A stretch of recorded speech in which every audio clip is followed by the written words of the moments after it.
तो उनको मजदूरी क्या दे दूं?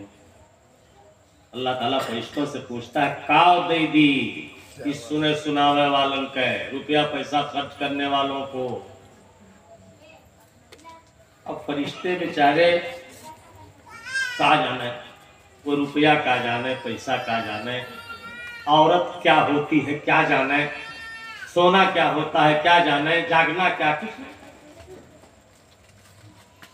तो कहते हैं अल्लाह ताला हम तो नहीं जानते, हम क्या बताते हैं? तो अल्लाह ताला कहता है जब नहीं जानते हो तो जो आंख से देखे हो उसकी गवाही दोगे? तो वो कहेंगे हाँ, जो आंख से देखे हैं उसकी गवाही देंगे, आज भी दे रहे हैं, कल भी देंगे, जब तू चाहेगा तब देंगे। अल्लाह ताला तो फरमाते हैं फरिश्तों गवाह रहना, इनकी मजदूरी का बदला, इनकी मजदूरी यह है कि हमने इनके गुनाहों को बख्श दिया, बख्श दिया, जन्नती हो गए ये सब। ये है मकाम मर्तबा जो मोहम्मदुर रसूलुल्लाह ने अपनी जबान से कहा है। और उन मुसलमानों को, उन मर्दों और औरतों को जो बिना नहाए धोए वैसे नापाके लिभड़ी है आकर के बैठ गए, कुछ सुने कुछ चले गए, ईड़ी बीड़ी पीते रहे, आन पान चबाते रहे, हाल चाल पूछते रहे, तफरीह करते रहे, बगल के दुकान से उलेबी जुलेबी खा करके मोटरसाइकिल स्टार्ट किए चले गए। उनका मामला अल्लाह का नहीं, फरिश्तों का। ये महफिल वजू बना के आने की है, ये महफिल नहा धो के साफ सुथरा पाक साफ होकर के आने की है। इसके आदाब है, इसके तौर तरीके हैं, इसका लिहाज है, तब तो ये फरिश्तों की गवाही होगी और अल्लाह के यहाँ से महर लगेगी। दूसरी बात, एक और जो बहुत मजे की बात है, जो आप लोगों के लिए ज्यादा खुशी की बात है, वो ये है कि अल्लाह के नबी सल्लल्लाहु अलैहि वसल्लम ने ये भी बयान फरमाया कि अगर कोई मुसलमान मर्द, कोई मुसलमान औरत जानता था या जानती थी ये बात कि वहां कुरान की बात होगी, अल्लाह की किताब की बात होगी, लेकिन वो थका हुआ था, घर में किसी से तय तुकार कर लिया था, कार नहीं जाएगी आज, नहीं मन लागत है, नहीं तबीयत कहती है जाने को, और वो अपने घर लेटा रहा और कहा नहीं जाएंगे, मन नहीं लगता है। लेकिन कोई रिश्तेदार, कोई दोस्त उसके यहां पहुंच गया और उसने कहा यार खाना पीना हो ही चुका है, चलो 1 घंटा कुरान सुन लेते हैं, हदीस सुन लेते हैं। तो उसका दिल नहीं चाहता था, बादिले नाखास्ता उस मेहमान की वजह से, उस दोस्त की वजह से, या उस सहेली के कहने की वजह से कि सब औरतें चल रही हैं, चलो हम भी चले चले चलो यहां बैठ के क्या करोगी, बिला चाहे बिला मन के ऐसे ही उमर आ गया उसके अपने साथी की वजह से, अपने सहेली की वजह से, और बैठ करके सुनता रहा। अल्लाह ताला बयान फरमाता है फरिश्तों गवाह रहना, हमने उसको भी बख्श दिया है,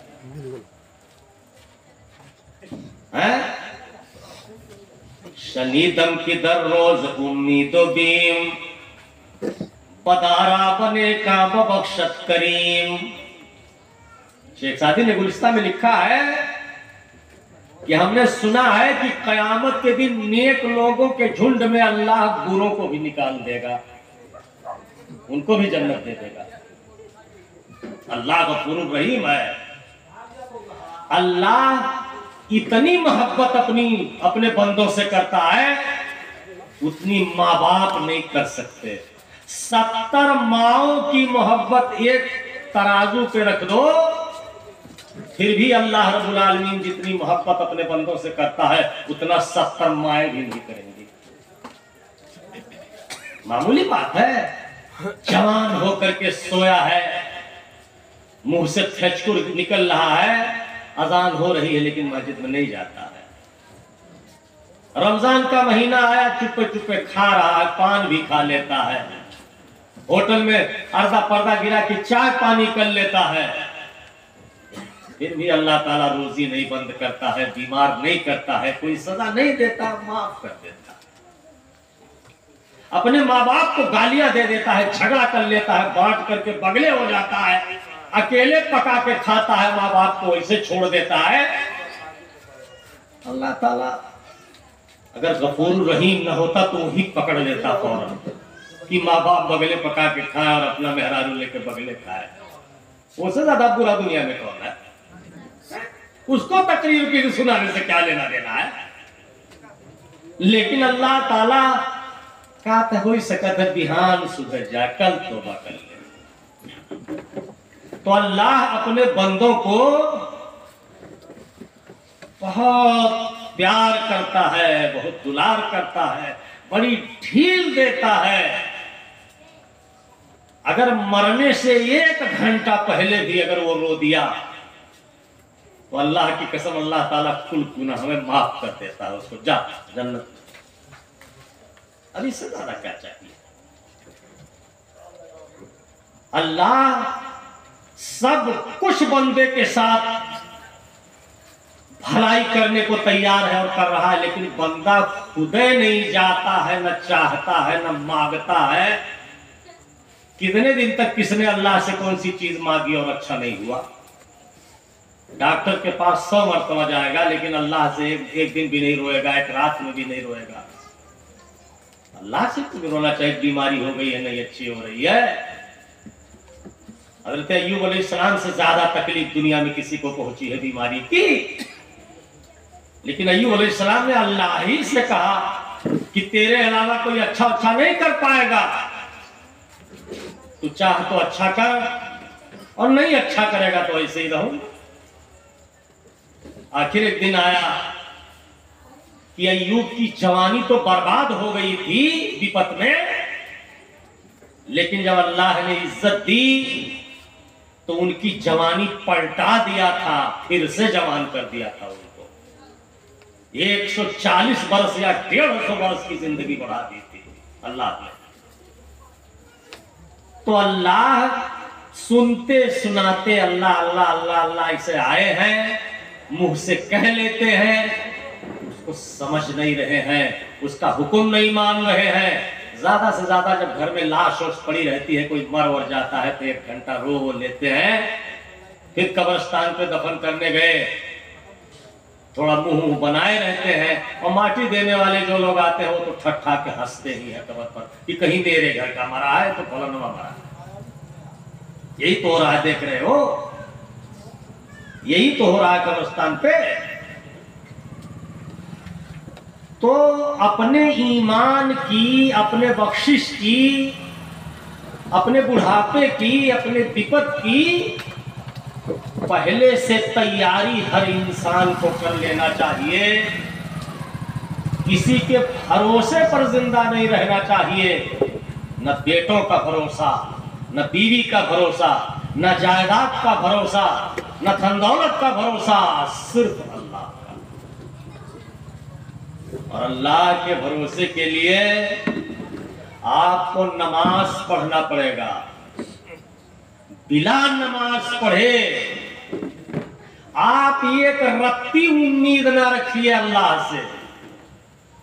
आपको नमाज पढ़ना पड़ेगा, चाहे आपका मन लागे या ना लागे, चाहे आपकी तबीयत कहे या ना कहे, लेकिन आपको अल्लाह के खौफ से, डर से, कब्र से, अज़ाबे कब्र से, जहन्नम से, अज़ाबे जहन्नम से खौफ और दहशत की वजह से आपको नमाज पढ़ना पड़ेगा। उसमें सुस्ती नहीं चलेगी, उसमें काहली नहीं चलेगी। आप बीमार हैं, कम पढ़िए। आप नहीं उठ पा रहे हैं, कुर्सी पर पढ़ लीजिए, आधी नमाज पढ़ लीजिए। आपके हाथ पैर में दर्द है, आप फर्ज नमाज ही सिर्फ पढ़ लीजिए, सुन्नत और नफिल छोड़ दीजिए। लेकिन पढ़ना पड़ेगा जनाब। आप नापाक हैं, नहीं नहा सकते हैं, तो आप पानी का छींटा मार के पढ़िए, लेकिन पढ़ना पड़ेगा आपको। ये नहीं हो सकता। अल्लाह ताला के मुंह की बोली, ये हमसे पहले के मौलवी ने बड़ी अच्छी बात कही है। इमाम अहमद बिन हंबल एक आलिम थे और उस जमाने में लाखों उलमा थे। एक बादशाह पैदा हुआ और हर बादशाह वो जुल्म करते हैं, बहुत कम ईमानदार होते हैं। दौलतमंद भी बहुत कम ही नेक होते हैं, वरना जिस गांव में होते हैं गांव को तखर बखर किए रहते हैं, बंटवारा आर्टी पार्टी किए रहते हैं कि खेत भी मिल जाए, दौलत भी मिल जाए, प्रधानी भी मिल जाए और बीडीसी कुल उन्हीं को मिल जाए, दूसरे को न मिले, और दूसरा खड़ा हो तो उसे सताओ। हमेशा उसका ही काम था। जब से दुनिया बनी है होती रही। हमारे जैसे आलिम भी अगर 5,000 जेब में रख दिया, कहने लगे हाँ ये नहीं कोटवा दी हो, है दुनिया में, रहेंगे कयामत तक। आप रोक नहीं सकते उनको। तो इमाम अहमद बिन हंबल जो उस वक्त के आलिम थे, हसन बसरी थे और भी उलमा थे, जब उस जमाने के बादशाह ने कहा कि ये कुरान 30 पारा ये अल्लाह के मुंह की बोली नहीं है। अल्लाह ने उसको ऐसे पैदा किया है जैसे पेड़ पालो पैदा किया, पंख पखेरु पैदा किया, इंसान जिन्नात पैदा किया, घोड़े गधे जानवर पैदा किया, ऐसे कुरान को पैदा किया।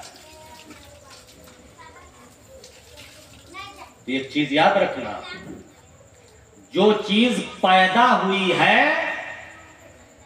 उस पर मौत आएगी, और जो चीज पैदा नहीं हुई है उस पर मौत नहीं आएगी।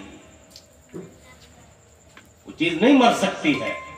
तो ये कुरान पैदा नहीं हुआ है, ये अल्लाह के मुंह की बोली है, ये फना नहीं होगा, इस पर मौत नहीं आएगी, ये दुनिया तक ऐसे ही रहेगा, और कयामत करीब आएगी तो इसके हुरूफ ऐसे कागज से उठ के आसमान पे चले जाएंगे, मरेंगे नहीं।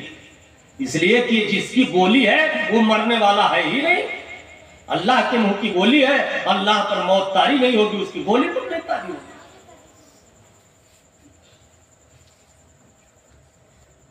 तो उस जमाने के जो मौलवी लोग थे, सबकी तनख्वाह दुगना तिगना कर दिया उस जमाने के राजा ने। कौन? ठीक है, अल्लाह ताला बोली ना है, वो पैदा किया। यह एक आलिम अहमद बिन हंबल, इन्होंने कहा ना, अरे तुम लोग थोड़ी सी जिंदगी के लिए ये इतने बड़े झूठ का इर्तिकाब कर रहे हो, जो अज़हर मिनश शम्स, सूरज की तरह चमक रहा है, उस सच्चाई पर पर्दा डाल रहे हो। बादशाह ने कहा ये लाखों करोड़ों मौलवी ये पढ़े लिखे नहीं है, तुम ही एक हो, बड़े सच्चे और बकिया सब झूठे हैं। क्या जवाब देते?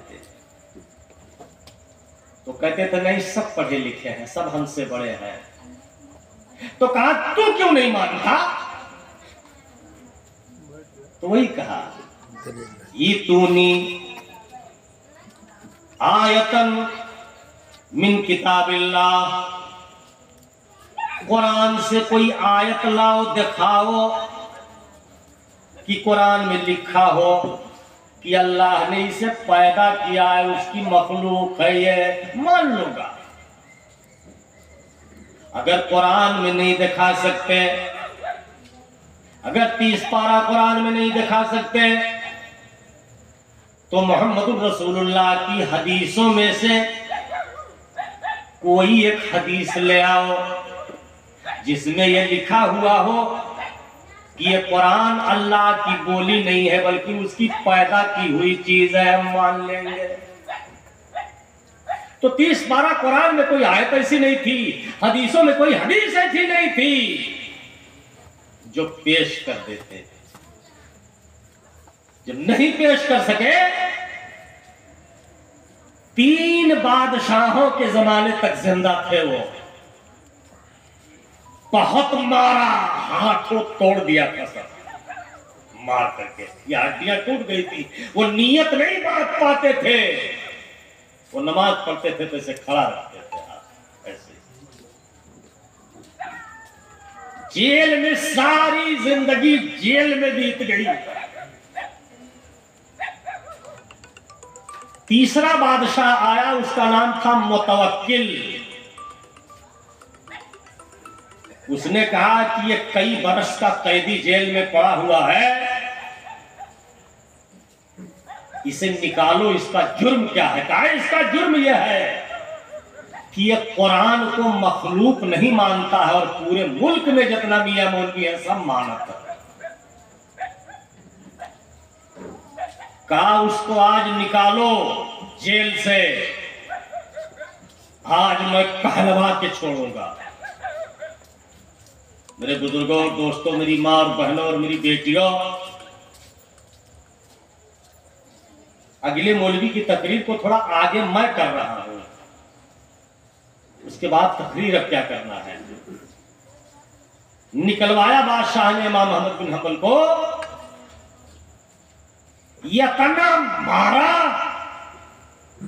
कि गिर पड़े बुढ़ापे में और होश हवास खत्म हो गया। पूरे अरब में कोई एक आलिम नहीं था जो एक कह देता कि ना मारो, अकबर है ये, कोई नहीं था। पूरे गांव में कोई हाजी नमाजी मुसलमान नहीं था, दरबारियों में कोई मंत्री और कोई मिनिस्टर नहीं था जो कह देता कि अब ना मारो, ये सच्चा है बूढ़ा, बहुत जेल काटा है 20 साल 22 साल, बहुत मार खाया है बादशाहों से और हक पर है, सच पर कोई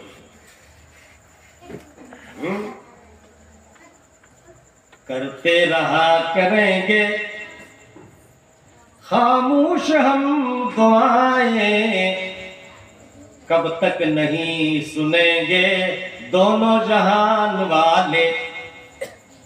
इमाम अहमद बिन हंबल कुछ नहीं बोलते थे, अल्लाह अल्लाह कहते थे कि अल्लाह तू ही इसका जिम्मेदार है, तू ही माफिज है, तेरी बात मैं कह रहा हूं, तेरे कुरान को सच कह रहा हूं और ये दुनिया वाले उसे गलत कह रहे हैं और मेरा कोई साथी नहीं है, सिर्फ तू है। मेरे बुजुर्गों और दोस्तों, जब कोई नहीं था, एक जिन्नात पहाड़ पर से देख रहा था, मुसलमान जिन्नात था। उस जिन्न ने देखा कि इमाम अहमद बिन हंबल जैसे परहेजगार मुसलमान के सामने कोई मुसलमान अरब का खड़ा होने वाला नहीं है और आज ये जालिम बादशाह मार डालेगा उनको। उसने फैसला किया था, आज मैं खत्म कर दूंगा इसको। वो कुछ नहीं पाया, जिन्न गुस्से में आया पहाड़ से हवा बन करके और बादशाह के महल में घुस गया और उसकी बीवी के मुंह के रास्ते उसके पेट में घुस गया और घुसने के बाद उसका कलेजा फेफड़ा पकड़कर अंदर दबाया। महारानी जो थी वो खुरचने लगी, लेटने लगी, हेचकुर बहाने लगी, खून डांटने लगी। दरबार में हल्ला हो गया, क्या हुआ? कहा महारानी मर जाएंगी, न जाने क्या हो गया। दरबार में आवाज आई, अरे यार चलो देखो रानी जा रही है, खून गिर रहा है, मुंह से पेशाब हो गया है, अब मौत हयात के कश्मकश बीच में है। सारा मामला उसी पे बंद। घेर लिया महारानी को डॉक्टरों ने, तबीबों ने, हकीमों ने, बादशाह के सारे दरबारियों ने। जब डॉक्टरों ने सुई दवाई किया, दवा इलाज किया, तो जिन्नात बोला, कहा तुम्हारी किसी दवा से बाल नहीं उखड़ने वाला है और इस औरत की जान मैं ले लूंगा अगर अहमद बिन हंबल मारे गए जान से। अगर अहमद बिन हंबल जान से मार दिए गए तो ये महारानी भी जान से मारी जाएगी और उसके बाद इसके बेटों को भी नहीं छोड़ूंगा। मैं अहमद बिन हंबल का बदला मैं लूंगा। अगर इंसानों में कोई नहीं है तो मैं मुसलमान हूं, मेरी ईमानी गैरत गवारा नहीं करती। अब वो दोगले मुनाफिक मौलवी, चुगलखोर, हरामखोर, बादशाहों का, अमीरों का सदका खैरात खाने वाले बददीन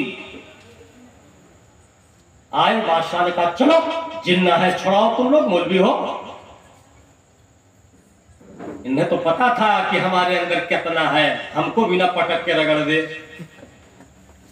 गए लामे से, कहा सरकार आप अहमद बिन हंबल की तरफ दोहर काहे लागत हो और बादशाह की औरत को इतना दुख क्यों दे रहे हो? कहा बेहुदो, हराम खोरो, तुम इतनी बात कह रहे हो?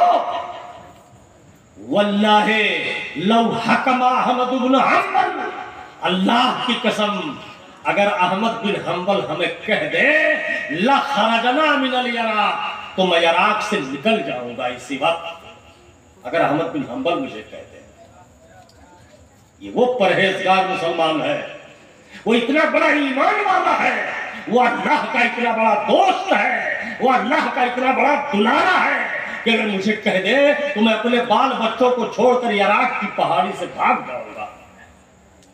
और कहते हो दोहर क्यों लगते हो? खुदा की कसम जितने मुनाफिक थे कुल मारे डर के कांप रहे थे, कि दादा हमारा नंबर लग गया, कहीं अपनी कौम बिरादरी को ले न आवे ताक गहुए पर रगड़ दे। बादशाह ने कहा भैया माफ कर दो, हमारी बीवी का जान बख्श दो।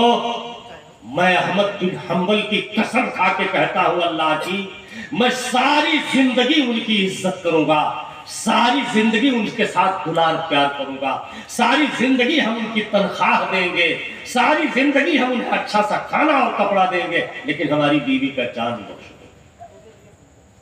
कहा तू ऐसा करने पर अगर तैयार है तो मैं अभी छोड़ देता हूं। छोड़ दिया। रानी उठ के बैठी, नहलाया धुलाया ठीक हो गई। गया अहमद बिन हंबल के पास, कहा गलती हुई, मैं इन चापलूसों को नहीं समझ पाया था, मैं इन हरामखोरों को नहीं जानता था। मैं तो बादशाह हूं, जो मंत्री कहते हैं वही मानता हूं। आप पहले ही से जेल में थे, पहले वाला बादशाह रखा था, तब भी किसी ने नहीं आपके मुकदमे की सुनवाई की, ना बहस किया, किसी आलिम ने नहीं, किसी हाजी ने नहीं, किसी नमाजी ने नहीं, किसी मर्द ने नहीं, किसी औरत ने नहीं। तो हम क्या जानते? आज हम जान गए हैं, इसलिए आप नहा लीजिए और हम ऊंटों को सोने से लाद रहे हैं, सोने चांदी से, रुपयों पैसों से, और हम ले करके आपको आपके घर चलेंगे। इमाम बिन हंबल ने कहा ना आपका ऊंट चाहिए, न सोना चाहिए, न वजीफा चाहिए, न पैसा चाहिए, न नहाने का पानी चाहिए, वह हमको हमारे घर चले जाने दो। अगर यही मंजूर है तो ठीक है, नहीं तो मैं जेल में रहूंगा। कहा मंजूर है हुजूर। इमाम अहमद बिन हंबल उठे और सीधे घर चले गए। हर हाल में राजी बरजा हो तो मजा दे, दुनिया में ही बैठे हुए जन्नत का समा देख। अल्लाह रब्बुल आलमीन के भरोसे पर इमाम अहमद बिन हंबल का विश्वास था, ईमान था कि अल्लाह ही जो चाहेगा वही होगा। अगर हम अल्लाह की राह में मार दिए गए तो जन्नत में चले जाएंगे, मरे तो जन्नत मिलेगा, और जिंदा रहे तो दुनिया में नमूना बन जाएंगे। आज इमाम अहमद बिन हंबल की ये बात आप लोगों के सामने मदरहवा में सुनाई जा रही है। तो कभी अल्लाह पर भरोसा रखा, कभी हाथ उठाया, कहा कि अल्लाह टीबी हो गया है, दवा से अच्छा नहीं होता है, रब्बुल आलमीन तेरे अलावा कोई नहीं है, कभी भी नहीं कहा। या अल्लाह गरीब हूं, बहुत मेहनत करता हूं, नहीं अटता है, मेरी गरीबी दूर कर दे, कभी साल में 2-4 मरतबा कहा? नहीं कहा। दुनिया कहती है उसी में लगे हुए हैं। ये इससे कुछ होता नहीं है, ये जहालत की मौत है। न इससे जन्नत मिलेगी, न इससे छुटकारा मिलेगा, न इससे अल्लाह राजी होगा, न कुव्वत ताकत जागर होगी, न शक्लो सुंदरता आएगी। ऐसे ही जलील और रुसवा होकर के दुनिया में मरते रहेंगे, जाते रहेंगे। मोमिन से कौन नहीं मोहब्बत करता है जनाब? मोमिन से सांप मोहब्बत करते हैं, बिच्छू करते हैं, जहरीले जानवर करते हैं, बिल्लियां करती हैं, कुत्ते करते हैं, फरिश्ते करते हैं, जिन्नात करते हैं, और घर का आदमी क्यों नहीं करेगा? बांट के बाद महतारी से गोश्त मछली पका खाओ, महतारी बाप तरकारी खाए, तो ये तो बाबू अल्लाह है जाने, हम तो नहीं जानते। वह गटवा कहे, वो गटवा पैदा मारा कि मौलाना अब्दुल कयूम साहब रहमानी कहते थे कि बड़वा चर्र पैदा हुआ था। एक मरतबा हमने उनसे पूछा था जवानी के जमाने में, हमने कहा मौलाना बड़वा चर्र क्या है? कहा नहीं जानते हो? हमने कहा नहीं। कहा उखुड़ी में सांप होता है हमारे तरफ, तो 6 महीना यहर मुँह रहा था, 6 महीना यहर होकर ना है बड़वा चर्र। ये बड़वा चर्र है। ये चाहे उनके माई भूखे रहे जिंदगी भर, वह उनके मेहरारू बढ़िया से बादाम खाना है। हाँ, मातारी बात सुनाई ले देख ऐसन मनई रात दिन काबम बैठा रहे, जन्नत उन्नत को उम्मीद ना करे। नहीं हो सकता, हो ही नहीं सकता। माँ बाप के खातिर कुल छोड़ना जायज है, और दूसरे खातिर महतारी बाप छोड़ना जायज नहीं। ये फैसला है। और बुढ़ापे में तो हर कोई आधा पागल हो जाता है। ये तो कुरान कह रहा है, अल्लाह कह रहा है, मन हो नकिस हो इलखल के अफला ताकिलून।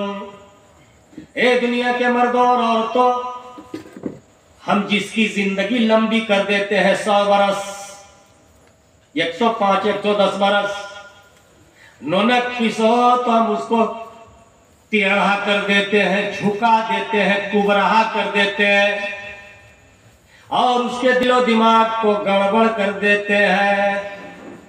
कब वो नाराज हुआ उसको होश नहीं है, कब वो खुश हुआ उसको होश नहीं है, कुछ पता नहीं। हर 10 मिनट पर उस बूढ़े का दिमाग बदलता रहता है। गाली भी दे देता है अपनी पोतियों को, माँ बहन की। पूछो बप्पा यह कुल कर कहो, देखो इल्जाम लगा तो भला हम गरिया आए अपनी पोती, और जब भी गरिया आए यह बुढ़ापा। अल्लाह के नबी सल्लल्लाहु अलैहि वसल्लम मिंबर पर चढ़े खुतबा देने के लिए, तो पहले मिंबर पर पैर रखा तो कहा आमीन, दूसरे पर रखा तो कहा आमीन, तीसरे पर रखा तो कहा आमीन। अल्लाह कबूल कर ले, अल्लाह कबूल कर ले, अल्लाह कबूल कर ले। हमारे यहाँ का मिंबर थोड़ा उल्टा होता है। हमारे यहाँ का इमाम यक्के मिंबर पे चढ़ता है और दूसरे बैठ जाता है। लेकिन उस वक्त का वही मिंबर अगर ऐसे उलट दिया जाए ऐसे, तब इमाम पहली सीढ़ी, दूसरी सीढ़ी, तीसरी पर आ जाएगा। लेकिन जगह की कमी की वजह से हमारे यहाँ ऐसे ही बना दिया जाता है, दोनों सूरत जायज है। तो सहाबा ने कहा अल्लाह के रसूल ई जिंदगी भर कबो नाई, ई आज काब है। आप आमीन आमीन तीनों मर्तबा मिंबर पे कहे, इसके पहले कब्बो नहीं कहे। मक्का में नहीं थे, जब तक थे तब तक नहीं कहे, मदीना में आए तो नहीं कहते थे, आज काब है। नबी सल्लल्लाहु अलैहि वसल्लम ने बयान फरमाया कि जब मैं पहले मिंबर पे कदम रख रहा था तो जिब्रील अलैहिस्सलाम आ गए मस्जिद में और मेरे दिल में कहने लगे, मेरे दिमाग में कहने लगे कि ऐ मोहम्मद, दुनिया में सबसे बड़ा बदनसीब वो आदमी है, सबसे बड़ा हिरमा नसीब, सबसे बड़ा नालायक, सबसे बड़ा बदबख्त गया गुजरा, कुकुर बिलाल से भी गया गुजरा। कौन? घर जिसके जन्नत आई और आकर चली गई। पूछा सहाबा ने कि वह बदबख्त कौन है? तौकीर जिसकी हजरते बारी में घट गई। सहाबा ने कहा अल्लाह के रसूल, वो मलऊन और बदबख्त और बुरा आदमी कौन है कि अल्लाह रब्बुल आलमीन की नजर में उसकी इज्जत घट गई? अल्लाह के नबी ने बयान फरमाया, घर उसके जन्नत आई और आकर चली गई। जन्नत घर में आई लेकिन वो बदबख्त जन्नती नहीं हो पाया। वो जन्नत क्या थी? बूढ़ी बूढ़ा थे, माँ बाप थे। घर ही तो आए थे, घर ही तो रहे, कोल्ला में जाकर खरीद है, माई बाप घर ही रहे। घर जिसके जन्नत आई और आकर चली गई। बुढ़िया बुढ़वा मर गए, माँ बाप दोनों, लेकिन घर भी से मर गए, लेकिन ये जन्नती नहीं हो पाया। वो बहुत बड़ा बदबख्त है, बहुत बड़ा बदनसीब है, बहुत बड़ा हिरमा नसीब है, उससे बड़ा कोई नहीं। कहा ठीक है, दूसरे जीने पर आपने क्यों कहा? कहा दूसरे जीने पर इसलिए कहा कि रमजान का महीना साल में एक मर्तबा आता है और रमजान का महीना वो मर्द औरत पाए और रोजा रख करके नफिल पढ़ के सदका खैरात करके जन्नती नहीं हो गए। वो भी तो घर ही में आया था, रोजा ना घर ही में आया था, कहीं जाना नहीं था कि जाग पड़ा। कहा तीसरी मर्तबा आपने आमीन क्यों कहा? कहा तीसरी मर्तबा इसलिए आमीन मैंने कहा कि जहां मोहम्मद का नाम आए, मेरा नाम आए, वहां वो सल्लल्लाहु अलैहि वसल्लम अल्लाहुम्मा सल्ली अला मुहम्मदिन ना कह सके। इन तीनों से बदबख्त ज्यादा कोई नहीं। ये मुसलमान है। ऐसे मुसलमानों के लिए दुनिया में इज्जत है, कब्र में इज्जत है, मरने के बाद जन्नत है, और उन्हीं के लिए तबलीग है, तकरीर है, कुरान है, बस इसके आगे कुछ नहीं। अल्लाह रब्बुल आलमीन ने बयान फरमाया कुरान में, मा सलककुम फी सकर। जब दुनिया खत्म हो जाएगी, जन्नती जन्नत में चले जाएंगे, जहन्नमी जहन्नम में चले जाएंगे, हिसाब किताब पूरा हो जाएगा। इंसानों से पहले अल्लाह रब्बुल आलमीन जानवरों का हिसाब करेगा। सारी दुनिया में जितने जानवर पैदा हुए उन जानवरों का हिसाब होगा और वो जानवर हिसाब देंगे। आपने अगर जानवर पाला, पेट भर खाना नहीं खिलाया है, आपने डंडों से मारा है, आपने वो बीमार था उसको दवा नहीं कराया, घारी में वो ऐसे मर गया तड़प करके, ये सब कुछ लिखा है अमाल में, वो हिसाब होगा। आप नहाए धोए लेकिन गाय गोरू का घारी दरबा महीने 2 महीने में भी साफ नहीं किए, दवा नहीं बहाए, इन सबका हिसाब। हमारे यहाँ एक बुजुर्ग थे, मर गए, अल्लाह जन्नत से। एक बैल लाए, तो गादर रह गया, 4-6 लाइन चले थे से बैठ ही गया। अब वो पूछ ऐठ डंडा में थोड़े खड़ा होकर चले थे, फिर बैठ। जब आजिज आ गए तो कुदाल उठाया तो 4 अंगुर पूछ काट दिया, एक गिट्टी। अब उठा लगा 4 आतर चला तो फिर 2 गिट्टी काट दिए, फिर चला। चलते 3 मंडी खेत जोड़ 40, फिर बैठी, फिर काट दिया। मतलब 8-9 बरस तक वो बैल जिंदा था बाड़ा, लेकिन फिर कभी बैठा नहीं। लेकिन ये कुदाल से कई की गिट्टी काट देना ये जुल्म नहीं था,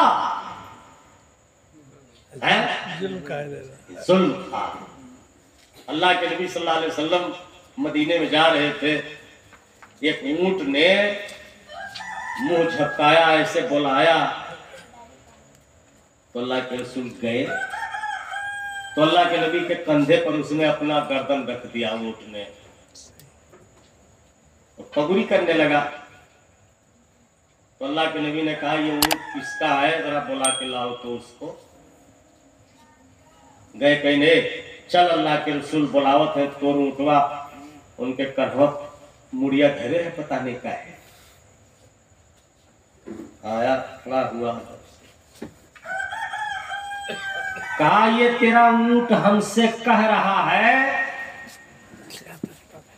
कि हमारा मालिक पेट भर के हमको खाना नहीं देता है और अपना खा के घर में सोता है।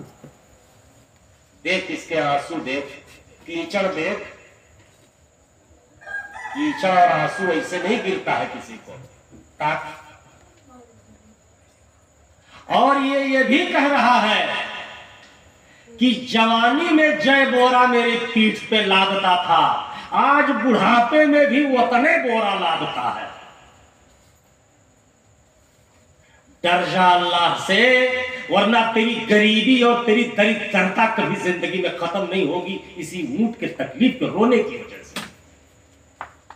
मालूम यह हुआ कि गाय, गोरू, भैंस, मुर्गी, मुर्गा, कबूतर जो घरों में पाले जाते हैं, उनके दाना का, पानी का, बीमारी का, हर चीज का लिहाज इंसान को करना है। अगर वो नहीं करेगा तो खुदाए मोहम्मद की कसम, यह हदीस मौजूद है उसके लिए, विपद से कभी पाक नहीं हो सकता है। अगर आपने कुत्ते का पैर तोड़ दिया है लाठी से और वो चल नहीं पा रहा है, रोजी नहीं खा पा रहा है, तो आप उसके जिम्मेदार हैं। अगर आपने बिल्ली का पैर काट दिया है मार करके और वो रोजी नहीं तलाश रही है, तो मारने वाला ये समझ जाए कि दुनिया में उससे ज्यादा जलील होगा, मरने के बाद जहन्नम में जाएगा। ये मुसलमान है जो जानवरों के हुकूक समझते हैं। कुकुर बिलाल को कहां मारा जाए, कहां भगाया जाए, कहां डांटा जाए। पालतू जानवरों पर कितना ही रुपया लग जाए दवा इलाज करने में, दरेग नहीं करेंगे, उसका इलाज कराते हैं। ये मुसलमान है। आपको रात भर नींद नहीं आ रही है और घारी में जानवर तड़प रहा है, तो कोई ना कोई रास्ता तो आप पर आएगा ना। ऐसे थोड़ी है कि सुकून से रह लेंगे। तो ये सारे हुकूक की जिम्मेदारी एक मुसलमान की है, तब वो दुनिया में सलहंत रहेगा, नहीं तो एकदम उसकी जिंदगी तबाह हो जाएगी और ऐसे मौत के मुंह में चला जाएगा। तो जब हिसाब जानवरों का होगा, हिसाब हो जाएगा। अल्लाह के नबी ने कहा, सींग वाली बकरी ने भुंडे सींग वाली बकरी को अगर मारा होगा तो अल्लाह उसे सींग देगा कयामत में, वो उस सींग से मार करके उससे बदला लेगी। अल्लाह ताला कहेगा बदला पूरा हो गया दुनिया का, कहेगी हाँ हो गया इंसान। तो अल्लाह ताला कहेंगे कि तुम सब माटी हो जाओ, माटी हो जाओ, सब माटी हो जाएगी। और सारे इंसान जिन्नात देखेंगे कि बकरी, भेड़, गाय, गोरू, भैंस, शेर, बाघ, चीता, पंख, पखेरु कुल माटी हो गए हिसाब के बाद, हो गए, खत्म हो गए। अब कुरान में आगे पढ़ो, फयक़ूलुल काफ़िरो या लैतनी कुन्तु तुराबा। काफिर कहेगा काश हम भी इन्हीं जानवरों की तरह आज माटी हो जाते, हिसाब न देना पड़ता। यौम यफ़िरुल मरउ यौमइज़िन बिबनीह, उस दिन आदमी भागेगा अपने बेटे, किसने पहचानेगा नहीं। वो उम्मिही व अबीह, और अपने माँ बाप से भी भागेगा, उन्हें चीने पहचानेगा नहीं। वो फसीलतिही लती तुवी, और जिस गांव में जन्मा था, पैदा हुआ था, उस गांव में भी किसी को नहीं पहचानेगा। इतना सख्त अज़ाब और इतना सख्त तकलीफ होगी, पागला और दीवाना हुआ होगा। और कहेगा या लैतहा कानतिल काज़िया, ऐ काश कि इंसाफ का दिन ना होता, फैसले का दिन ना होता। मागनाली मालिया, जिस दौलत पर हमने गुनाह किया था वो दौलत भी आज दूर भाग गई। हलकानी सुल्तानिया, मेरी बादशाहत ने, मेरी हुक्मरानी ने, मेरी नेतागिरी ने, मेरी चौधराहट ने ही मुझे जहन्नम में डाल दिया। कहां जाऊं, कहीं तो कोई राह नहीं है। अल्लाह रब्बुल आलमीन उसके चिल्लाने को देख करके गुस्से में आ जाएंगे और अल्लाह ताला कहेगा खुज़ूहु फगुल्लू, ऐ फरिश्तों पकड़ो इस कमीने को, इसके आंसू को ना देखो, इसके चिल्लाने को ना देखो। खुज़ूहु फगुल्लूहु सुम्मल जहीम सल्लू, पकड़ करके कमर में और हाथ और पैर में जहन्नम की बेड़ियों में जकड़ करके इसे जहन्नम में बहा दो। क्यों? इन्नहु काना ला युमिनु बिल्लाहिल अज़ीम, ये सबसे बड़ा मुजरिम दुनिया में था कि अल्लाह के लिए के दरबार में कभी ये ईमान ला करके नमाज के लिए खड़ा नहीं हुआ। ये अल्लाह को कुछ नहीं समझा, बस दारू में, शराब में, दौलत में, गाड़ी घोड़ों में, बदकारी में, जवानी में, हृदय दरगाह था। आज इसकी सजा। तो जब दोनों राहें अलग हो गई, हिसाब हो गया जन्नत जहन्नम का। जन्नती जन्नत में चले गए, जहन्नमी जहन्नम में चले गए। अब कोई नहीं है। जितने जिन्नात इंसान थे, हिसाब हुआ, अपने अमाल के मुताबिक जन्नत जहन्नम में चले गए। तो जन्नत कितनी बड़ी और जहन्नम कितनी बड़ी है। अल्लाह रब्बुल आलमीन ने कुरान में बयान फरमाया कि ईमान वाले मर्दों, ईमान वाली औरतों, उस जन्नत को मांगो अल्लाह से, जन्नतुल फिरदौस मांगो, वो जन्नत मांगो, नमाज बाद मांगो। अर्ज़ुहा कर्ज़िस समावाति वल अर्ज़, जिस जन्नत की लंबाई चौड़ाई आसमान और जमीन के बराबर है। एक जन्नत की लंबाई चौड़ाई आसमान जमीन के बराबर अकेला है, जो एक मेहरारू एक मर्द के लिए। अब बताओ 10 करोड़ औरतें और 10 करोड़ मर्द अगर जन्नत में जाए तो उनके जन्नत कहाँ रहेगी, जब एक मिलक अकेला इतना मिलक है। 50 बीघा जब कुल जमीनिए है, एक मिलक अकेले मिला है 50 बीघा, तो और भय में तो गुल है हिस्सा ना। कुरान समझना इतना आसान नहीं है। अल्लाह जिसको समझाएगा वही समझ पाएगा, समझे। ये साइंस वाले पूरी दुनिया के, अमेरिका, बर्तानिया, बेल्जियम और हिंदुस्तान, चाइना, ये कुल के कुल अपनी किताबों में लिख करके अपनी यूनिवर्सिटियों में पढ़ा रहे हैं कि एक तरई, एक तारा आसमान का सूरज चांद से बड़वार है। एक तरई, अब गिनो क्या तरई है। अगर अल्लाह ताला एक तरई कितनी लंबाई चौड़ाई एक जन्नती को दे दे तो हो गया कि नहीं हो गया है? हो गया। ये तो दिमाग को समझाने की मिसाल है, वरना अल्लाह जो चाहे क्यों हो जाएगा, जब चाहे तो हो जाएगा। का अर्जुहा का अर्जिस समावात वल अर्ज़, एक जन्नती को जो जन्नत मिलेगी वो जमीन और आसमान की लंबाई चौड़ाई के बराबर होगी, एक जन्नत।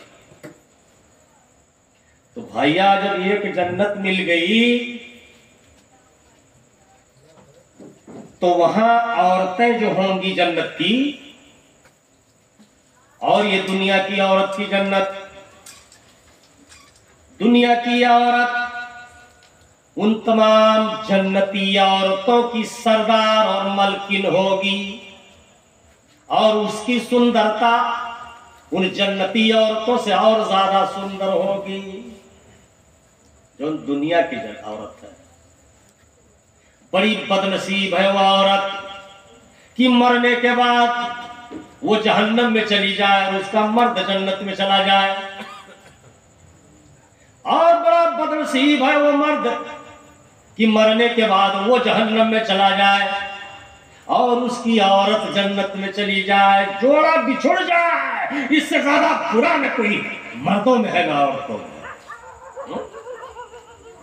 अल्लाह ने कुरान में बयान फरमाया, ईमान वाले मर्दों, ईमान वाली औरतों, अगर तुम अल्लाह पर ईमान रखो, शिर्क ना करो, नमाज पढ़ो, तो हम जन्नत में तुमको, तुम्हारे खानदान को, तुम्हारे भाई बहनों को इकट्ठा बसा देंगे। इकट्ठा। हजरत अम्मार बिन यासिर रज़ी अल्लाह ताला अन्हु को अबू जहल ने उनकी मां को वकास के बाजार में बर्छी मार दिया घोड़ी के नीचे।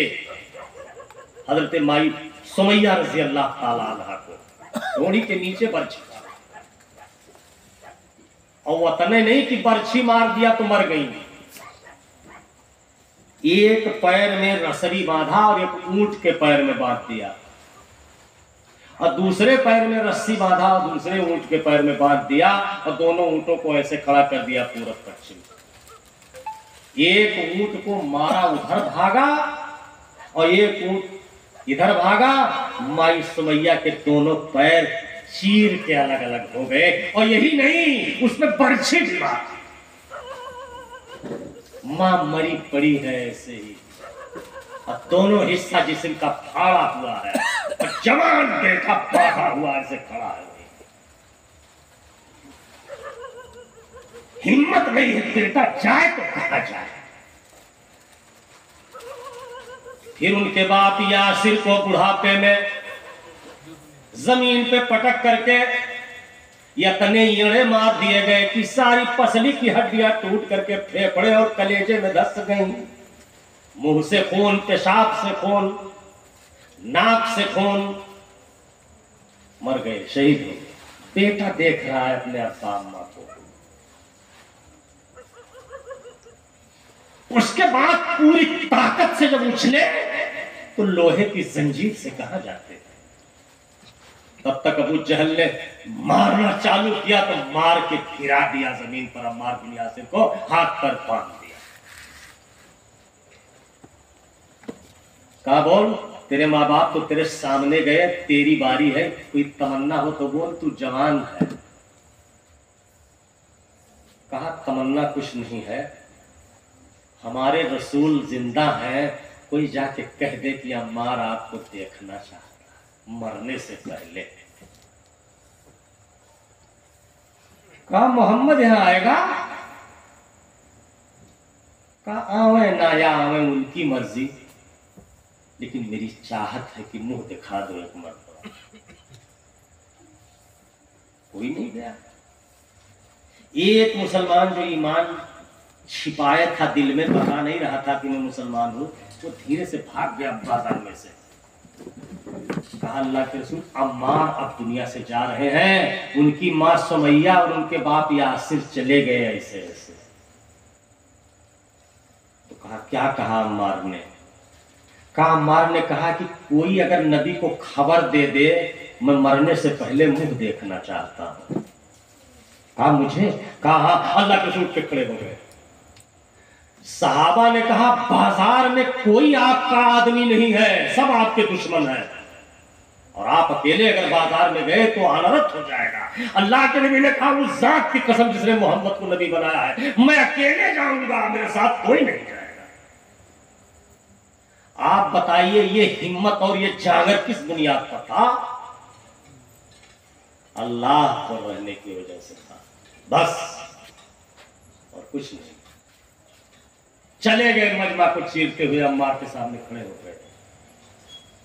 और किसी काफिर को यह हिम्मत नहीं हुई, न उतबा को, न तैबा को, न शायबा को, न वलीद को, न मुगीरा को, न खानदाने बनु उमैया के बदमाशों को, किसी को कोई पता नहीं। खड़े ऐसे देख रहे हैं, जलाल से खड़े थे अल्लाह के रसूल। रसूल से मुकाबला करना किसी के बस की बात नहीं है।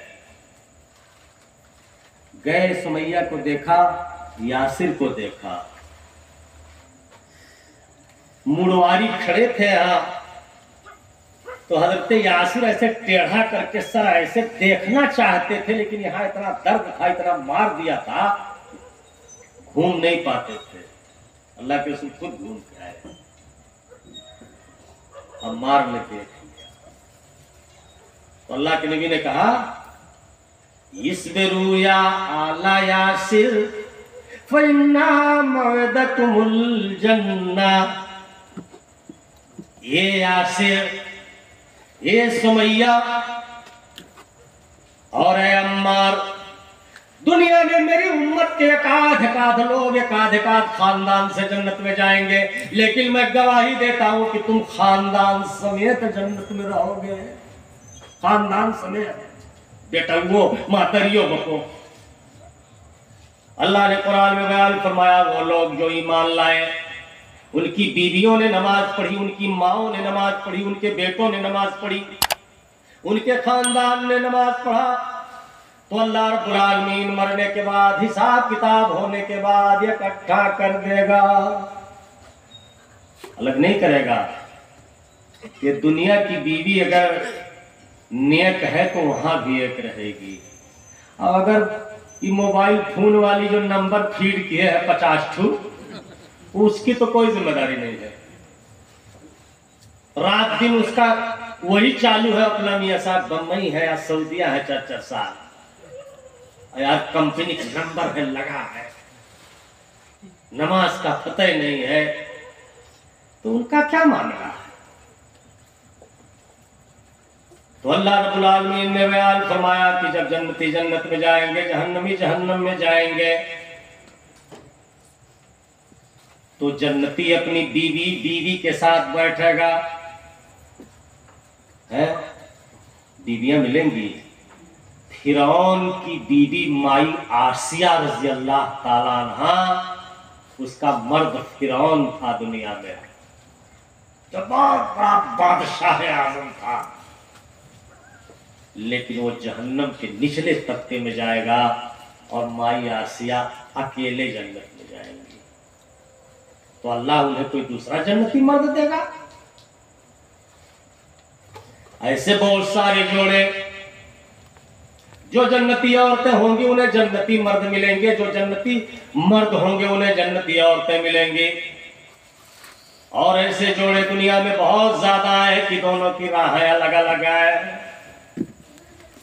तो मेरी माँ और बहनों, मेरी बेटियों, मेरे बच्चों, मेरे बुजुर्गों, सब मिल के अल्लाह की इबादत करो, जैसे दुनिया में रहते हो वैसे जन्नत में रहो। तो अल्लाह ताला ने कुरान में बयान फरमाया कि जन्नती जन्नत में, जहन्नमी जहन्नम में हो गए। तो एक जन्नती जन्नत में अपनी बीवियों और हूरों गिलमानों के बीच में बैठा हुआ होगा, तो उसकी दुनिया वाली बीवी कहेगी कि तुहार बप्पा कहाँ है? कौने जन्नत में तुहार बप्पा है? हमार ससुर दुनिया का है। हमार सास कौने जन्नत में है? तुहार अम्मा। तो कही हाँ हो, हम ना देखें, मुद्दत हुई, मुद्दत गुजरी, हिसाब होते कई करोड़ बरस हो गया, जन्नत जहन्नम में इतना दिन हो गया, पता ही नहीं कि कहाँ है। तो उनको सोच होगा यार कि माई कहाँ है, बप्पा कहाँ है, बुआ कहाँ है, मौसी कहाँ है, खाला कहाँ है, फूफीजात बहनें कहाँ है, ममीरे भाई बहनें कहाँ है, मेरा पड़ोसी जो घर के सामने उसका घर था वो कहाँ है, मेरा मीता दोस्त कहाँ है, मेरे समधी कहाँ है, मेरा दामाद कहाँ है, मेरी बेटी कहाँ है, ये तो पता लगाना पड़ेगा ना। तब कहेंगे भाई दुनिया में दुइये जगह है, या तो जन्नत या तो जहन्नम, और कुछ नहीं, यही जिन्नात इंसान है। तो कहेगा चलो आज सब मिलके चल रहे हैं जन्नत के दरोगा के पास, उससे पूछा जाए कि इस नाम की औरत हमारी माँ है, हमारी मौसी है, कहाँ है, उसकी जन्नत कहाँ है? इस नाम का आदमी हमारा बाप है, हमारा दादा है, नाना है, मामा है, उसकी जन्नत कहाँ है? भेंट करेंगे। बहुत मुद्दत हुई, जाएगा, कहेगा जन्नत के दारोगे मालिक, कहेगा क्या है कहो? कहा आप अपनी लिस्ट में देखिए, आप अपने कंप्यूटर में सर्च कीजिए, इस नाम की औरत मेरी माँ है, इस नाम की औरत मेरी सास है, इस नाम की लड़की मेरी बेटी है, इस नाम का लड़का मेरा बेटा है, इस नाम की लड़की मेरी पतोह है, उनकी जन्नत कहाँ है? बहुत जमाना हुआ, भेंट नहीं हुआ है। वो सर्च करेगा, जन्नत में रहने वाले सारे मर्दों और औरतों और बच्चों का सर्च करते हुए आएगा और कहेगा कि भाई उनकी जन्नत यहां नहीं है, वो जन्नत में है ही नहीं। तब कहेगा तब कैसे भेंट होगी? तो कहा दो ही जगह है, जन्नत या तो जहन्नम। तो जब जन्नत की लिस्ट में है ही नहीं है तो जहन्नम की लिस्ट देख लो, वहां नहीं है, बस दो ही जगह तो है। तो जहन्नम के पास जाएंगे, आड़ पर जहन्नम, और कहेंगे दारोगे जहन्नम, हम जन्नत में खोज कर आ गए, जन्नती लिस्ट देख के आ गए, इस नाम के आदमी जन्नत में नहीं है, जो मेरे माँ बाप है, जो मेरे मौसी मौसिया खालू खाला है, जो मेरे दोस्त है बाब है, देखो तुम्हारी लिस्ट में। तो कहेगा रुको, वहीं गेट पे जहन्नम के रुक जाएंगे। वो सर्च करेगा, कहेगा हाँ हाँ खड़े रहो, ये औरत जहन्नम के फला तबके में है, ये मर्द जहन्नम के फला तबके में है, ये मर्द जहन्नम के फला तबके में है, ये हमारी लिस्ट में ये सब मौजूद है। तो जन्नत वाला कहेगा भैया मुलाकात करवा दो, बहुत जमाने बीत गए, उनसे बिछड़े हुए बरस बीते, उंगलियों में महक अभी तक है, याद अभी भी है, साल करोड़ों बीत गए। जहन्नम में जाकर के ऐलान होगा फला फला फला नाम की औरत है, फला फला नाम के मर्द, जहन्नम के 7वें गेट, 6ठे गेट या 5वें गेट पर आ जाओ। जन्नत से मिलने वाले दुनिया के तुम्हारे कुछ लोग आए हैं, वो आएंगे गेट पर, जहन्नमी आ जाएंगे, जन्नत वाले गेट पे खड़े होंगे, कोई किसी को पहचान नहीं पाएगा, इसलिए कि जन्नत वालों की सुंदरता यह इतनी तेज हो जाएगी, अल्लाह ताला इतना सुंदर कर देगा कि उनकी एक उंगली के सुंदरता की ताब कोई जहन्नमी नहीं लाएगा। इतनी सुंदर वो औरतें होंगी, वो मर्द होंगे जो जन्नत में आएंगे। और जहन्नम वाले इतने मकरूह होंगे, इतने डंजर होंगे, इतने भयानक होंगे कि 30-30, 40-40 मील उनकी जीभ निकली होगी, जबान और आग में पक रही होगी, बड़े बड़े कान, बड़े बड़े कंधे जो कई सौ टन के होंगे। हाथी का बच्चा छोटा सा पैदा होता है, लेकिन देखो कितना बड़ा हो जाता है। पीपल के पेड़ का बिया थोड़ा सा होता है, लेकिन जब जवान होता है तो कई टन, कई ट्रालियों में नहीं आता पाकड़ पीपल। इंसान का बच्चा 100 ग्राम ही का पेट में होता है, लेकिन जवानी और बुढ़ापे पर 70-80, 150 किलो हो जाता। अल्लाह की मर्जी, जहन्नम में वो बहुत लंबा चौड़ा कर देगा इंसान को, ताकि जहन्नम की आग उसे खौफ जगाए। आएंगे उसी हाल में, चीनी क्यों लाई। जन्नत वाले पूछेंगे कि हमें पहचानते हो? पूछेंगे अहले खुल्द की है साकिनान नार। जन्नत वाले पूछेंगे कि जहन्नम वालों पहचान रहे हो कि नहीं? तो मुड़ी हिले यहां, चिन्हित बाबू। तो पूछेंगे तुम क्यों मियाने नार बेरंजो अलम रहे? हमारे भाइयों, हमारी माँ मुसलमान, बाप मुसलमान, खानदान मुसलमान, सास ससुर मुसलमान, जनाजा पढ़ा गया, निकाह पढ़ा गया, हम जन्नती, तुम जहन्नम में क्यों गए? उसी माँ से पैदा होकर के तुम जहन्नम में क्यों गए? वही घर द्वार, वही रिश्ता नाता, वही मस्जिद मदरसा, वही कौम बिरादरी, वही जात पात, तुम जहन्नम में कैसे गए और मैं जन्नत में आ गया? मा सलककुम फी सकर कालू लम नकु मिनल मुसल्लीन। वो मर्द औरत कहेंगे कि एक गलती हमने दुनिया में किया था, तुम नमाज पढ़ते थे, हम नहीं पढ़ते, इतनी सी बात। कालू लम नकु मिनल मुसल्लीन, हम नमाज नहीं पढ़ते रहे और तू नमाज पढ़त रहे हो, यह फर्क है। वलम नकु नुतिमुल मिस्कीन,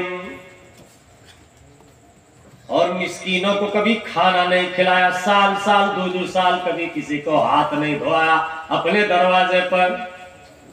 ये जमाने में मुसलमान आधा किलो को सकेल खाता, बराती में देखे हाँ, 1 किलो आधा किलो और खाते, और साल में कब्बो नहीं दुई नमाजी के कितने हमारे यहाँ आज खा लिया। रोजा नहीं कहा था खोल के हो तो छोड़ो, ये इनका दीन है। हाँ यार, अकेले मुसलमान कैसे खाएगा? अगर 1 किलो गोश्त बनाए, 2 रोटी समझाते, तो और उसमें खींच खाच के आदमी को दिया जा सकता है, क्या परेशानी है? क्या परेशानी है? साल में सलियों में भी नहीं खिया पाओ है? ससुर दमाद वाला खाना नहीं, क्या पहुना आया है तो जब मुर्गी ले अंडा ले तज दे। अरे ऐसा नमाजी जौने ना चीज हो, को मतलब ना हो जौने से, उसको खिलाओ। रब ने दिया था माल, न देते थे हम ज़कात, मालो हराम सूद से भरते शिकम रहे। क्या एक मसला दिल लगा के सुनो, नहीं तो समझ नहीं पाओगे। सूद ये मुनाफे का काम है। आप 1 लाख रुपया अगर बैंक में जमा किए हो तो साल में 4,000-5,000 आपके खाते पे चढ़ जाएगा सूद, इंटरेस्ट। तो साल भर में कितना होगा तुम्हारा रुपया बैंक में? 1,05,000, ठीक है। और मुसलमान पैसा अगर 1 लाख जमा किए हैं तो रमजान में वो ज़कात निकालेगा तो 2.5% 2500 रुपया निकाल लेगा और गरीबों यतीमों राट बेवाओं में बांट देगा। तो 1,25,000 कम हो ही गए। अब कितना बचा मुसलमान का? 2500 कम हो गया है 1 लाख में। और जो नाई देता है वो कर 1,05,000 हो गया। बात समझ रहे हो? जैद और अमर, जैद अल्लाह से डरता है, मुसलमान है, दोनों 1 लाख रुपया बैंक में जमा किए। एक साल भर में 1,05,000 हो गया बैंक में। और यहू कुवत नहीं भाई, लेकिन ये 25 सैया निकाल लावा रोजवा में कुल बांट दी, 2.5% ज़कात दे दी, तो एक कम हो गया। तो फायदा एक नाई भाई ना, अरे बात कम नाई भाई 25 सैया और 5,000 ढेर भाई। और अल्लाह ताला देखो कुरान में क्या कहता है कि तुम में जो सदका खैरात और ज़कात अदा करता है, अल्लाह उसकी दौलत को 7 गुना बढ़ाता है। कितना? 7 गुना। और फिर आगे अल्लाह ताला मिसाल दे रहा है कुरान में, कह रहा है कि ईमान वाले मर्द और औरतों, तुम एक धान बैठाते हो, एक गेहूं बोते हो, एक कुरुद कोनो भी अनाज एक ठू, फिर उसमें हम कैना निकालते हैं 7 कैना। एक गेहूं अगर 7 कैना निकाल दिया हमने तो 7 बाली हुई। और हर बाली में अगर 100 दाना हो जाए तो तुम्हारे बोए हुए एक गेहूं से 700 दाना गेहूं हुआ। ये तुम आंख से देख रहे हो, हम जिसको तुम आंख से नहीं देख पा रहे हो, ऐसे ही हम 700 गुना बढ़ाते हैं। बस अल्लाह ने कह दिया, हमने मान लिया, हमको चाहे तुम जाहिल कहो या गंवार कहो या कहो, अल्लाह ने यही कहा। और अक्लमंद लोग कहते हैं कि नहीं तो 250 का कम, 2500 कम हो गए। यही बात अबू जहल भी कहता था अबू बकर से कि तेरा साथी मोहम्मद कहता है कि बढ़ोतरी होगी और बढ़ोतरिया होत कहा है। तो अबू बकर ने कहा कि अगर मेरे नबी ने कहा है तो सही कहा है और दूसरे क्यों कहीं से तो गलत है। ये ईमान विश्वास, दृढ़ विश्वास है। तो अल्लाह रब्बुल आलमीन ऐसे ही तुम्हारी दौलत को बढ़ाएगा अगर उसके रास्ते में तुम खर्च करोगे। अगर ऑपरेशन नहीं करना हुआ तो 50,000 डॉक्टर नहीं ले जाएगा। मुकदमा का फैसला गलत नहीं कराना हुआ तो डीएम, डिप्टी डायरेक्टर, कलेक्टर सूद नहीं ले पाएगा, डॉक्टर दवा नहीं दे पाएगा, तुम बीमार नहीं होगे। और जब हराम मिला है तो वो उसका कई गुना निकलता चला जाएगा। ये बरकत, ये अल्लाह पर ईमान रखने की बात है। तो वही कहेंगे कि तुम नमाज पढ़ते थे, हम नमाज नहीं पढ़ते थे, तुम ज़कात देते थे, रब ने दिया था माल, न देते थे हम ज़कात, मालो हराम सूद से भरते शिकम रहे। और सब लोग जुल जलाल की करते थे बंदगी, हम उसको छोड़ पूजते दैरो सनम रहे। हमारी यही गलती थी कि अल्लाह ने जवानी दिया था, हमने नमाज नहीं पढ़ा। अल्लाह ने दौलत दिया था, हमें 200-500 रुपया किसी मुहताज को बहाने में परेशानी थी, डरते थे कम हो जाएगा। हालांकि कम नहीं होता है, नल और बोर चाहे जितना चलाओ उतने पनिगर हो चला जाए। जितने पेड़ पौधा छिड़काओ पालो और उसके फल फ्रूट को बांटो, नहीं वो फलता चला जाएगा, अतरेगा नहीं किसी साल। आप इसका तजर्बा करके अपने घर में देख लो। जितने मेहनत करोगे उतने ताकतवर बनोगे और जितने सुखवार रहोगे उतने गए गुजरे होकर के खराब हो जाओगे। तो अल्लाह की राह में किसी भी चीज को देने को, मेरी माँ बहनों, मेरी बेटियों, मैं तुम्हें एक मिसाल बता दूं। मैं बिहार जलसे में गया था तो तकरीर खत्म हुई तो एक बूढ़ी माँ ने कहा कि वो जो उत्तर प्रदेश से मौलाना आए हैं उनको बुलाओ। लड़का आया, कहा मौलाना साहब हमको आपको हमारी अम्मा बुला रही है। गया, देखा एक बूढ़ी बैठी थी। हमने कहा बुढ़िया माई, कहा बेटा हमारे शौहर मौलाना थे और हमारे बाप भी मौलाना थे, और हमारे बाप ने हमारी शादी मौलाना से किया था, लेकिन मौलाना के पास खेत बाड़ी कुछ नहीं था, घर भर की जमीन थी। वो पढ़ाते थे मदरसे में और मैं बकरी पालती थी घर में, इसी से हमारी जिंदगी गुजर बसर हुई। तो हमने कहा बुढ़िया माई, तुम्हारे जैसन महतारी अगर हमार हो जाए तो हम तो बहुत खुश हो जाएंगे। बार रोने लगी। तो उसने कहा ये जिस जलसे में आए हो, ये मां दुई खसी हम पाल के दिहे हन, जबा करे के खियावे के मुसलमान के, गरीबी है तब वो। और हमारे अब्बा ने कहा था कि बेटी जब भी जलसा लगेगा इलाके में तो तेरे पास जो दौलत होगी उसमें से अल्लाह राह में देना।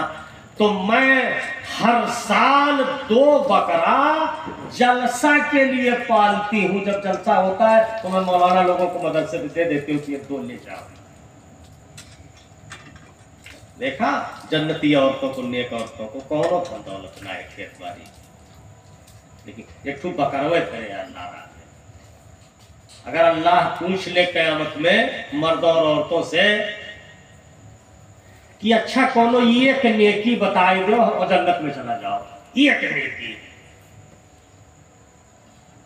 आप क्या बताएंगे?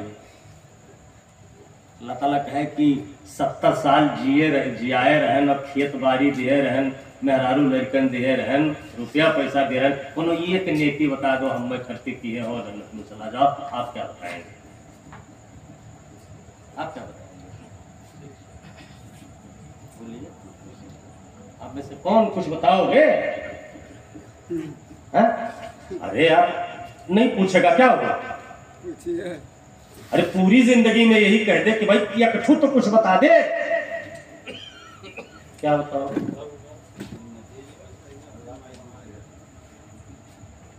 कहा बताइए, 3 बेटे में रहे बिना मोटरसाइकिल के ना भी आए रहे। क्या बताएंगे? मौलाना सलाउल्लाह साहब अमर सईद रहमतुल्लाह अलैह तकरीर कर रहे थे, अहले हदीसों के बड़े आलिम। तो उन्होंने पूछा कि भाई हाथ उठाओ, अगर अल्लाह पूछ ले एक नेकी तो का बताइए? तो मैं कुछ बूढ़ा रहा तो कहे मौलवी साहब हमरे ना जाए थे, आप ही बताए दियो। तो मौलाना सलाउल्लाह साहब ने बताया कि मुझसे अल्लाह पूछेगा कि सनाउल्लाह कोई एक नेकी बता दे दुनिया में जो मैंने तेरी जिंदगी दी थी, बाल बच्चों को दिया था, धन दौलत दिया था, एक नेकी बता। तो उन्होंने लिखा है अपनी किताब में कि मैं अल्लाह से कह दूंगा कि तेरा कुरान अरबी भाषा में उतरा था, मैंने उसको उर्दू में कर दिया था तेरे बंदों को पढ़ने के लिए, मैं यही एक नेकी रखा हूं। और एक बुजुर्ग ने लिखा है कि मैं लिख रहा था, एक मक्खी उसी कलम के नीब पर आके बैठ करके रोशनाई चूसने लगी। पहले कलम में रोशनाई भर के लिखा जाता था, अब राड चल गया है। तो कहा मैं इसलिए नहीं लिखा कि ये मक्खी भाग जाएगी और इसका पेट नहीं भरेगा, इसलिए मैं देर तक रुका रहा, जब तक वो पेट भर के पी के रोशनाई भाग नहीं गई तब तक मैंने नहीं लिखा, और अल्लाह के लिए, अल्लाह के डर से। तो उनके पास तो उनने की है, हमरे जोहर का नमाज ना पेश कर पाई वो है ना कि एको महीना में पूरी आत है वो मकतू खंडित होन करत है, आसिरो बिगड़ जाता है, तो कबो या वक्त बेवक्त, कबो जमात से, कबो अकेले, कबो दूठू एक में, और कोनो कोनो तो हफ्ता भर कुछ नहीं। सही है। तो भैया ये नेकी तो रखो यार, है एक कुछ सूरतिये बनाए लो, अल्हम्दुलिल्लाह, कुल हो अल्लाह हो, कौनो रात ऐसा ना बीते कि बिलाव का पढ़े ना सूतो। अल्लाह ताला पूछत कह दो अल्लाह और कुछ तो आए, लेकिन हम सूर्य फातिहा सूते से पहले जिंदगी पार कर रहे हैं। ये सब पहले हदीसों की इतनी बड़ी जमात मर्दों और औरतों की कुछ नहीं मरे वादों कुछ नहीं यार। क्या है जनाब, पूछेंगे अहले खुल्द की ऐसा के नाने नार, तुम क्यों में आने नार बेरंजो अलम रहे। देगे जवाब वो कि न पढ़ते थे हम नमाज और इस अज़ाब नार को झुटलाते हम रहे। रब ने दिया था माल न देते थे हम ज़कात, मालो हराम सूद से भरते शिकम रहे। सब लोग जुल जलाल की करते थे बंदगी, हम उसको छोड़ पूजते दैरो सनम रहे। हमें ताज्जुब होता है खुदा की कसम जब मैं मस्जिदों में देखता हूँ कि वो प्लास्टिक का पाइप में टोटी लगी होती है वजू बनाने वाली, और उस पर लिखा रहता है पाथर पर पीरे फला सखी। मैं शर्म से टूट जाता हूं कि इस गांव में ऐसे मुसलमान नहीं है कि दूसरे जगह सदका खैरात या चाहे जैसे दिहलोमा पाइप लगाए के वजू बनावे और फोटो खींच कर भेजा, प्लास्टिक का पाइप नहीं लगा सकता वजू बनाने के लिए बोर्ड लगा है। कितना रुपया उसने? 3000 2000 1500। ये सब ईमान खत्म हो चुका है मुसलमानों का, खासतौर से अहले हदीसों का, वरना इसकी कभी कोई जरूरत नहीं पड़ती। मेरे बुजुर्गों और दोस्तों, अल्लाह के नबी ने बयान फरमाया मन सल्ला सलात सुबह फहवा फी जिम्मतिल्लाह, जिसने फजर की नमाज पढ़ ली वो अल्लाह के जिम्मे में हो गया, अल्लाह के जिम्मे में। और जिसने फजर छोड़ दी उससे अल्लाह का जिम्मा उठ गया, खत्म हो गया। तो फजर की नमाज अगर हमने पढ़ा, हमारी बीवी ने पढ़ा, हमारी बेटियों ने पढ़ा, हमारे बेटों ने पढ़ा, हमारे पतोहों ने पढ़ा, तो हम घर घर अल्लाह के जिम्मे में हो गए। जब अल्लाह के जिम्मे में हो गए तो हमें कोई दुख तकलीफ नहीं हो सकती है, हमें कोई मामला नहीं हो सकता है। और जब अल्लाह के जिम्मे से अलग हो गए तो कुछ भी हो सकता है, कुछ भी हो सकता है। तो अपनी कमाई, अपनी मेहनत का पैसा और अपना अल्लाह के रास्ते में खर्चा करना वो एक अलग चीज है, और दूसरों का किया हुआ और उसमें इस्तेमाल करना, इसमें कोई आप सवाब आपको नहीं मिलेगा और ना ही उससे आपका कोई भला होने वाला है। इसलिए याद रखिए कि आप मेहनत से कमाई कीजिए, नमाज पढ़िए, अल्लाह के राह में खर्च कीजिए। अल्लाह रब्बुल आलमीन से हमारी दुआ है कि अल्लाह ताला हमें, हमारे बच्चों को, हमारी माओ बहनों को, हमारी बेटियों को नेक अमल की तौफीक अता फरमाए और हमें दुनिया में जब तक जिंदा रखे मुसलमान बना करके जिंदा रखे, और जब हमारा खात्मा हो तो ईमान पर खात्मा हो। बारकल्लाहु लना व लकुम बिल आयाति व ज़िक्रिल हकीम। अस्सलामु अलैकुम व रहमतुल्लाहि व बरकातुहू।